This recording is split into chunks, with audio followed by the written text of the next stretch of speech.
Hello and welcome back to Good Morning Lancaster. I'm Timothy Lloyd-Judson. And I'm Charlotte John. Thank you for joining us. Today we will be joined by Hannah and Alison from Lancaster Rose Cheerleading. Let's bring you up to date with the latest news headlines. It has been announced that part of the A6 will be closed for 5 weeks. The stretch outside the university will be closed on the southbound side to allow the installation of network services for the new Health Innovation Project. One of the lecturers here at the university is helping to improve electronics technology. Professor Manus Hain is working with technology firm Kratos Analytical on the importance of compound semiconductors in modern devices such as computers and phones. A new online feature has been created for the Lancaster Castle. The university and the Duchy of Lancaster have created a brand new web-based virtual reality tour of the castle, which will provide more information on the parts that the public normally cannot see. The new application incorporates floor plans, images, a 360-degree view and audio commentary, and will soon be available on the iLancaster app.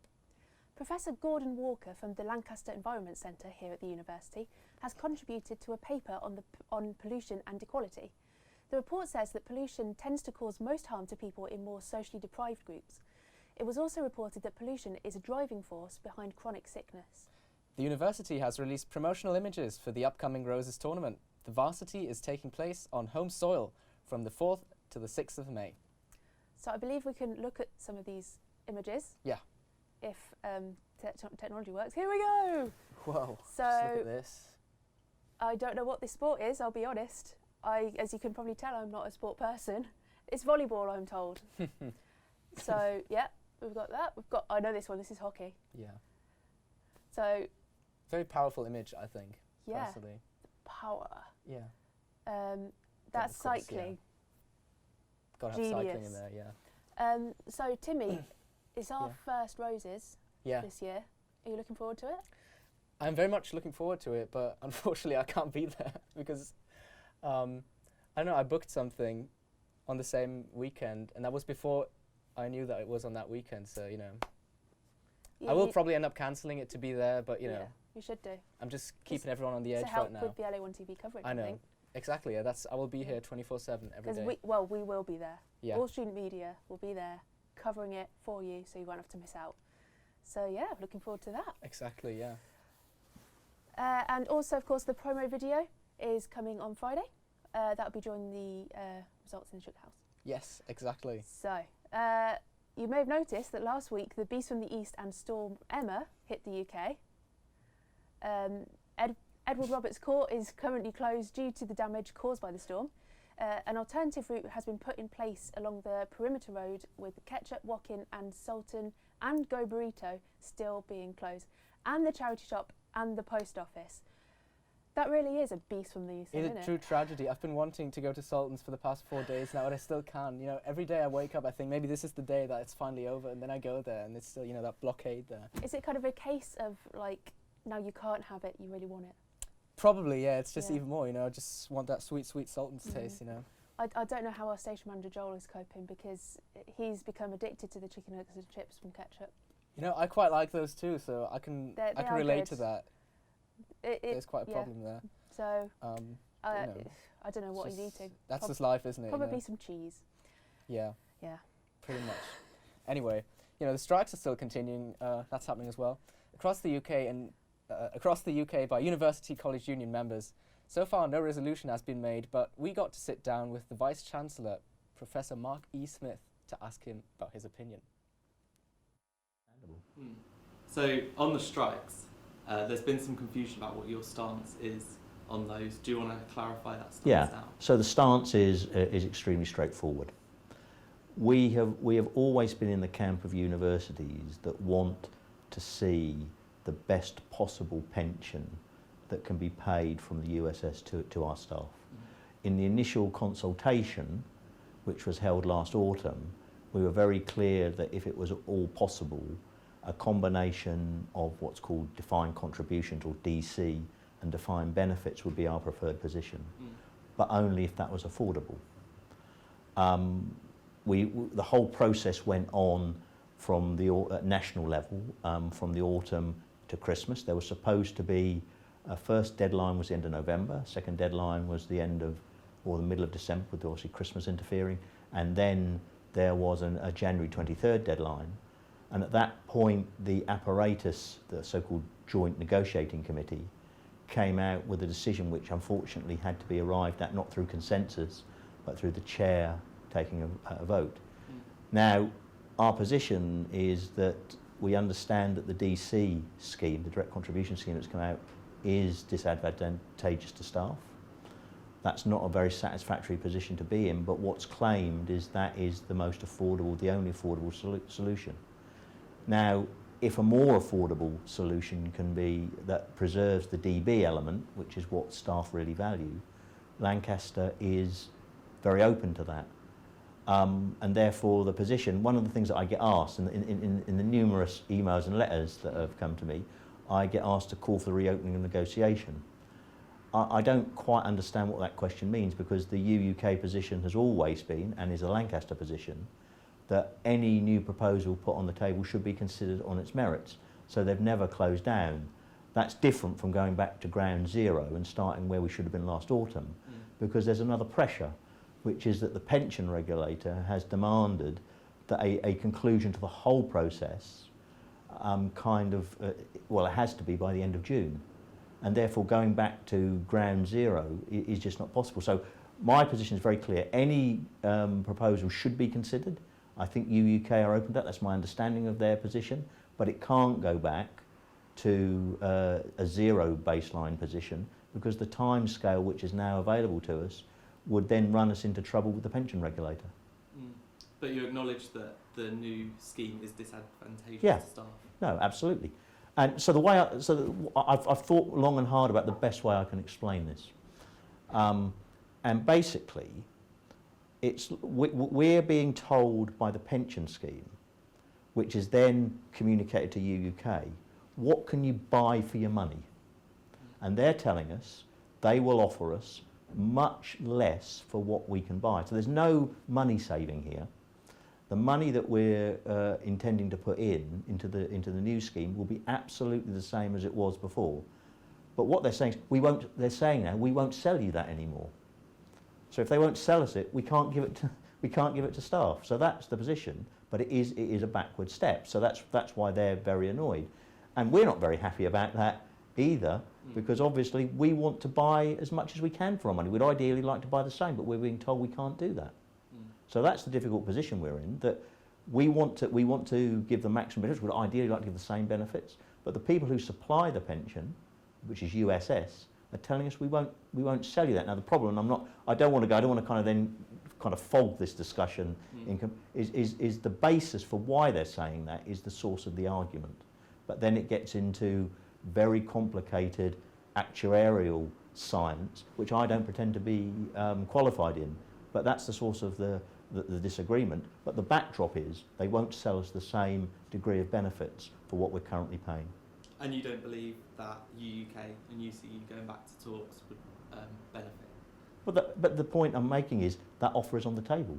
I mean, there were talks earlier this week. There were talks earlier this week on Tuesday, and UCU for the first time tabled some detailed proposals. You know, there was 3 months leading up to their point where none of that was tabled before. The apparatus for considering that is meeting on the employer's side on Monday, and then there'll be another meeting of both UCU and UUK later next week. So it's happening.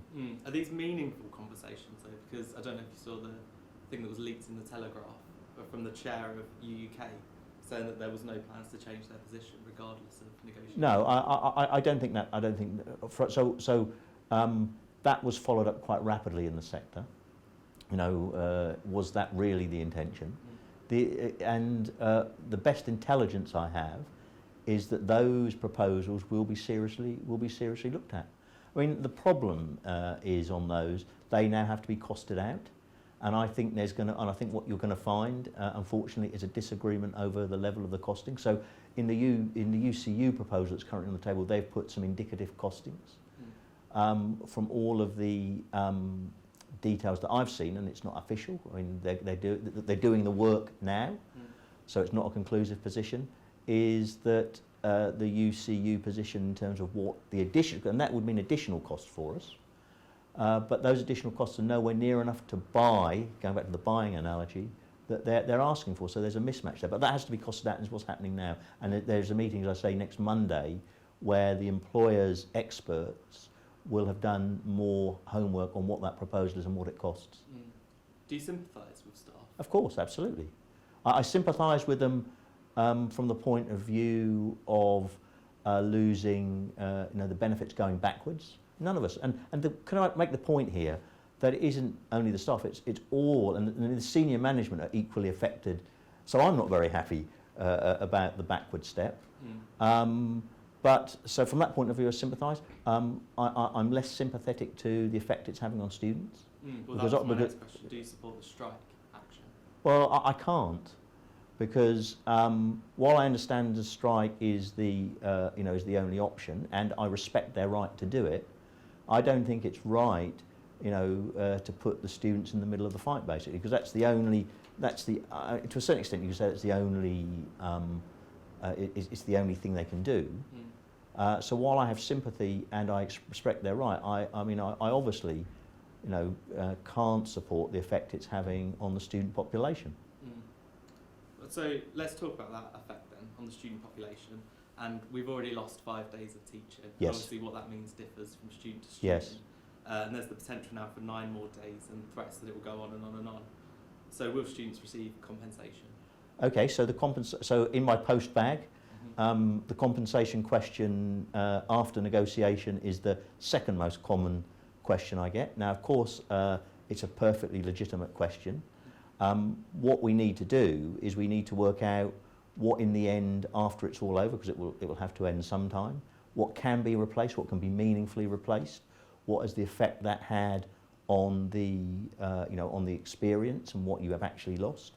Those calculations will be done, and at that point, when we understand that, we will be absolutely coming back to students with what our intention is to try and recompense them. But the point I want to make on that is it's very difficult at this moment in time to do any calculation both of the effect and what the right level of compensation might be in that situation. So, but what I'm certainly saying here is we of course will look at it. That sounds a lot more optimistic than what we've heard from like Sharon Hutley and from statements from the university.